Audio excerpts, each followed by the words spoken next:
আসসালামু আলাইকুম ভাই, কিরম আছেন? আলহামদুলিল্লাহ ভালো আছি। আশা করতেছি from গ্রামের আফা। তো লই এলাম মানে এগুলো নতুন একটা ভিডিও। জামা কাপড় সিঁড়িতে দিতে যাই আর লগে জাগ উঠলো ভাই রে ভাই, আমি এটা ভুলতাম না। তো চলেন দেরি না করে আন্নে করে শুনে কি কি হইলো।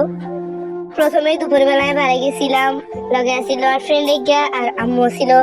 তো আমরা বাইরে ছিলাম যে জামা কাপড় সিলাইতাম দিও, যেই কথা হে কাজ। তো দুপুর গিয়ে বাইরে গেছিলাম, তো এই যে আটতে আসতে আটতে এই পথ যদি না শেষ হয় তবে কেমন হতো তুমি বলো তো।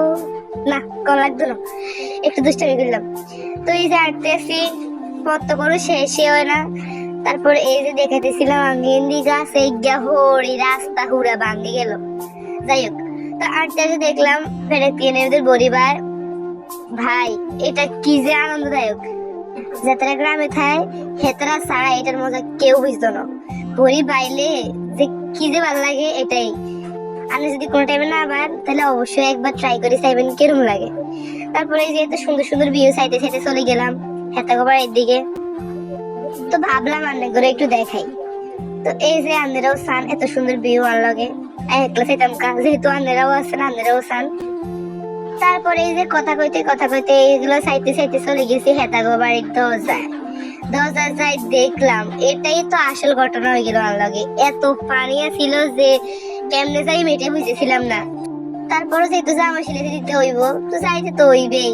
পরে এই পানির মধ্যে দিয়ে আস্তে আস্তে হাঁটি হাঁটি পা পা করে চলে গেছি বাড়ির ভিতর দিকে।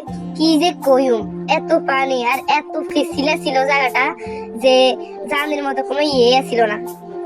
তারপরে চলে গেছি হেতার ঘরের সামনে তাই। তো তারপরে তো ঘরে গেলাম, ঘরে যে হেতনে দিয়ে দিলাম কোনটা কেমনে সিলাইতে হইব, কোনটা কি সিলাইতে হইব বা কোন দিন দিব এই যে। তারপর সব এই যে গোছা টোছা দিতেছিলাম, হে কইতেছিল কথা। তারপর এই সব কিছু দিয়ে শাড়ি টাড়ি চলে গেলাম আবার পানি কেন্দ্র ফিরি। ভাই বিশ্বাস করেন এটা সারা জীবন মনে থাকবো, এত পানি ছিল হাতা কাপড়ের দরজায়।